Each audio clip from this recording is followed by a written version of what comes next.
안녕하세요. 생명의 흐름입니다. 계속해서 봄 장로 훈련을 함께 추구하고 있습니다. 이번 주는 메시지 2번인데요. 메시지 2번은 한마음 한뜻입니다. 이번 주는 김영일 형제님과 함께 교통을 나누도록 하겠습니다. 안녕하세요, 형제님. 예, 안녕하세요. 네, 형제님. 이번 주는 이제 한마음 한뜻과 관련된 사도행전에 있는 내용을 다루고 있는데요. 이번 메시지에 대해서 간략한 요약을 부탁드리겠습니다. 예, 교회 안에서의 진정한 한마음 한뜻은 그 영의 하나인 몸의 하나를 실행하는 것입니다. 교회 안에서 진정한 한마음 한뜻을 실행하는 것은 하나를 적용하는 것입니다. 복음서들과 사도행전을 나누는 경계표는 120명 가운데 있었던 한마음 한뜻입니다. 아멘. 그들은 몸 안에서 하나가 되었고 그 하나 안에서 한마음 한뜻으로 기도를 꾸준히 계속하였습니다. 사도들과 믿는 이들은 교회 생활을 실행할 때 한마음 한뜻으로 실행했습니다. 우리가 몸의 원칙을 실행한다면 한마음 한뜻이 될 것입니다. 왜냐하면 한마음 한뜻이 몸이기 때문입니다. 한마음 한뜻은 신약에 있는 모든 축복들을 열어주는 만능 열쇠입니다. 하나님의 축복을 받기 위해 우리는 반드시 한마음 한뜻으로 하나를 실행해야 합니다. 하나님의 축복은 오직 하나를 실행하는 것인 한마음 한뜻이 있는 상황에만 임할 수 있습니다. 아멘. 한마음 한뜻은 우리의 내적 존재, 곧 우리의 생각과 뜻의 조화를 가리킵니다. 사도행전 1장 14절에서 한마음 한뜻으로 번역된 헬러 단어인 호모티마도는 강하고 포괄적인 단어입니다. 이 단어는 같은 이라는 의미의 호모와 생각, 뜻, 목적이라는 의미의 티모스에서 온 것이며 사람의 전 존재의 내적 느낌의 조화를 가리킵니다. 우리는 우리의 혼과 마음 안팎으로 같은 목적을 가지고 같은 생각과 같은 뜻 안에 있어야 합니다. 마태복음 18장 19절에서 사용된 헬라어 단어 심포네오는 한마음 한뜻을 의미합니다. 이 단어는 조화를 이루다 혹은 일치하다를 의미하고 악기나 음성의 화음을 가리킵니다. 믿는 이들 가운데 내적 느낌의 조화는 조화로운 선율과 같습니다. 우리에게 한마음 한뜻이 있을 때 우리는 하나님께 즐거운 선율이 됩니다. 하나를 실행하는 것인 한마음 한뜻은 사도들의 가르침에 따른 것입니다. 사도들의 가르침이 한마음 한뜻을 유지하는 요인입니다. 한마음 한뜻을 실행할 때 우리는 한 영 안에서 한 혼이 되어야 합니다.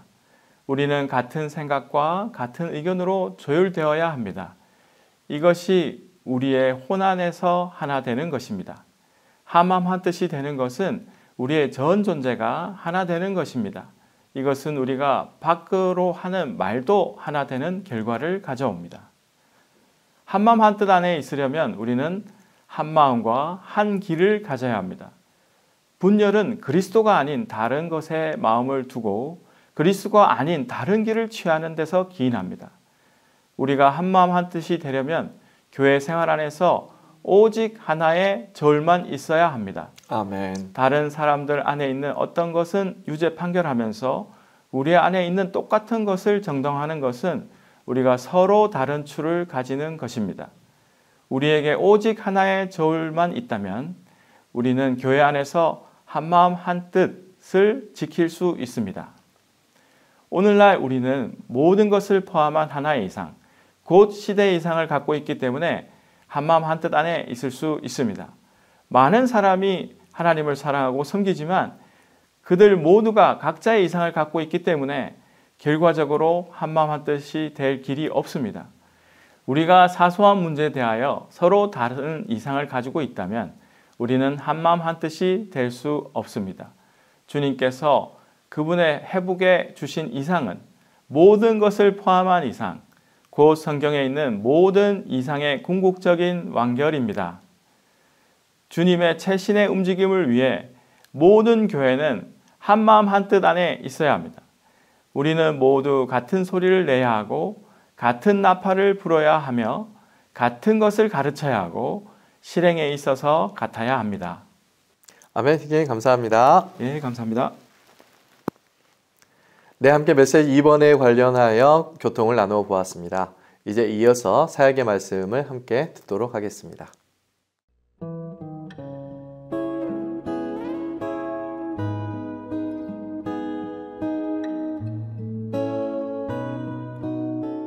사도행전 1장의 시작 부분은 120명이 한마음 한뜻으로 기도한 것이 성령의 부어지심을 가져왔고 그 결과 교회와 주님의 움직임이 일어났음을 보여줍니다.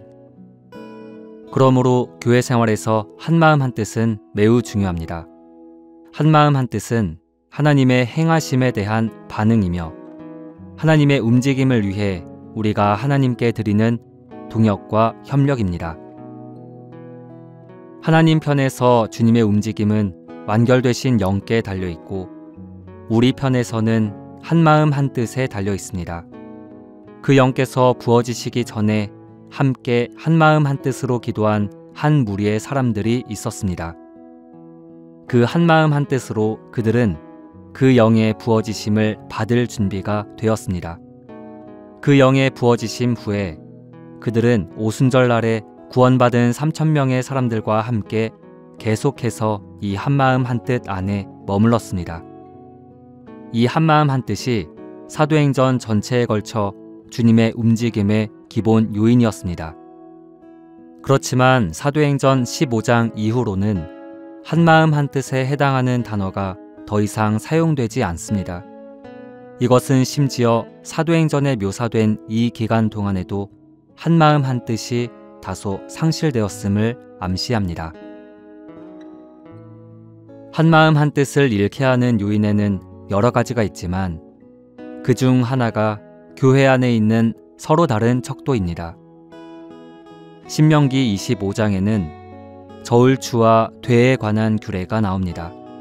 13절과 14절에서 이스라엘 자손은 가방에 서로 다른 저울추, 곧 무거운 추와 가벼운 추를 가지고 있어서는 안 되고 그들의 집에 서로 다른 돼, 곧 큰 돼와 작은 돼를 가지고 있어서는 안 된다고 말합니다. 왜냐하면 이런 짓을 하는 사람, 곧 불의를 저지르는 사람은 누구나 여호와 그들의 하나님께서 가증하게 여기시기 때문입니다. 서로 다른 저울추와 서로 다른 돼를 가지고 있는 것은 거짓말을 하는 것이며 분명히 사탄에게서 온 것입니다. 서로 다른 저울추와 서로 다른 돼를 가지고 있는 부정직한 실행은 사실상 서로 다른 척도를 가지고 있는 것입니다. 오늘날 교회 생활에서 우리는 서로 다른 척도를 가질 수 있습니다. 즉, 다른 사람들을 재는 척도와 자신을 재는 척도가 다를 수 있습니다. 서로 다른 척도 때문에 우리는 어떤 문제에 대해서 다른 사람들은 유죄 판결하면서도 같은 문제에 대해서 우리 자신은 정당화할 수 있습니다. 어떤 성도들은 장로들과 동역자들의 행위를 하나의 척도로 측정하고 자신의 행위를 다른 척도로 측정할 수 있습니다. 그러하다면 그들은 장로들과 동역자들은 하나의 척도로 측정하고 자신은 다른 척도로 측정하기 때문에 장로들과 동역자들은 비판하면서 자신들은 변호합니다. 우리가 한마음 한뜻이 되고자 한다면 교회 생활 안에서 오직 하나의 척도만 가져야 합니다. 이것은 교회, 즉 하나님의 집에서는 모든 사람이 동일한 척도로 측정되어야 한다는 것을 의미합니다. 우리에게 척도가 하나만 있다면 우리는 모든 사람을 동일한 척도로 측정하시는 하나님처럼 공평하고 의로우며 공정할 것입니다. 세상 사람들은 자주 서로 다른 척도를 사용합니다. 많은 사람들이 서로 다른 척도를 사용하기 때문에 인간 사회에는 불공평함이 가득합니다. 예를 들면 아내들과 남편들은 결혼 생활에 있어서 서로 다른 척도를 사용합니다. 이 서로 다른 척도 때문에 남편과 아내 사이에 다툼이 일어납니다. 우리는 교회 생활에서 서로 다른 척도로, 즉 하나로는 자신을 측정하고 다른 하나로는 형제 자매들을 측정해서는 안 됩니다. 그러나 우리는 모두 이 문제에 있어 실패해 왔습니다. 우리 중 누구도 예외가 아닙니다. 회개하게 언어를 사용한다면 우리는 다른 사람들을 차변에 기입하고 우리 자신은 대변에 기입하기가 쉽다고 말할 수 있습니다. 이렇게 하는 대신 우리는 다른 사람들은 대변에 더 많이 기입하고 우리 자신은 차변에 더 많이 기입해야 합니다.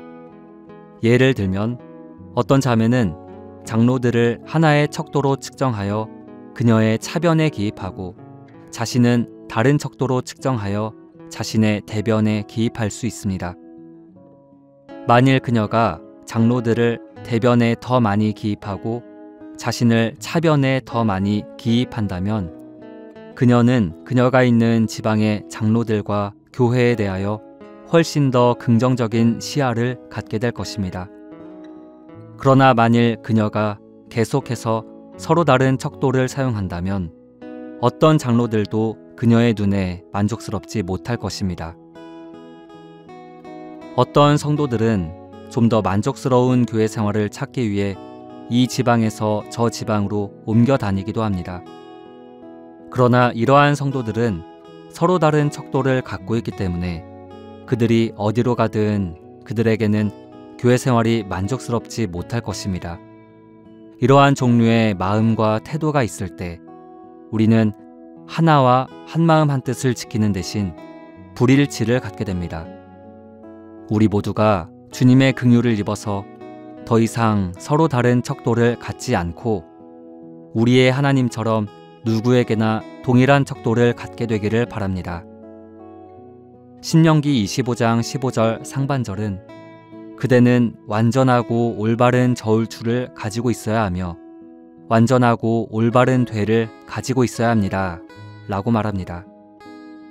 완전하고 올바른 저울추와 완전하고 올바른 되는 둘 다 주님 자신을 상징합니다. 왜냐하면 그분만이 무게와 분량에 있어서 완전하시고 올바르시기 때문입니다. 완전하고 올바른 저울추와 완전하고 올바른 되를 갖는 것은 다른 사람들이나 우리 자신에 대해서 우리가 측정하는 표준이 주님 자신이어야 한다는 것을 의미합니다. 본 내용은 미니스트리 다이제스트 2025년 봄 장로들과 책임 형제들을 위한 국제훈련 한마음 한뜻과 사도행전의 중대한 방면들 중에서 일부를 발췌한 것입니다.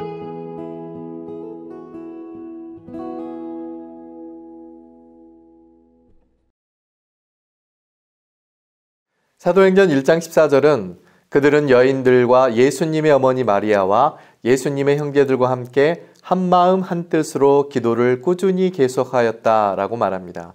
한마음 한뜻은 우리의 내적 존재, 곧 우리의 생각과 뜻의 조화를 가리킵니다. 나 자신의 생각과 뜻이 아닌 다른 지체들과의 온전한 조화를 이루는 생각과 뜻으로 한마음 한뜻을 실행해 나가기 원합니다. 그럼 저희는 다음 주에 메시지 3번으로 다시 찾아뵙도록 하겠습니다. 감사합니다.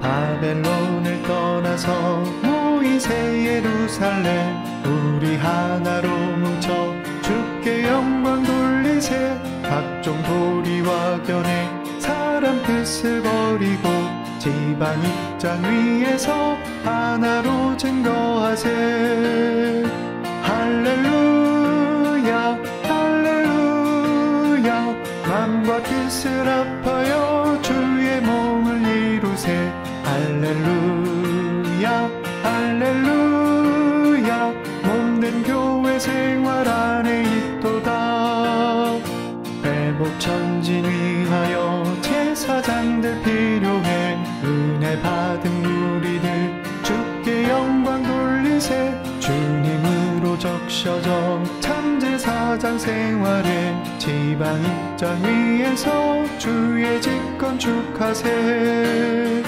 할렐루야 할렐루야 마음과 뜻을 합하여 주의 몸을 이루세 할렐루야 할렐루야 몸된 교회 생활 안에 있도다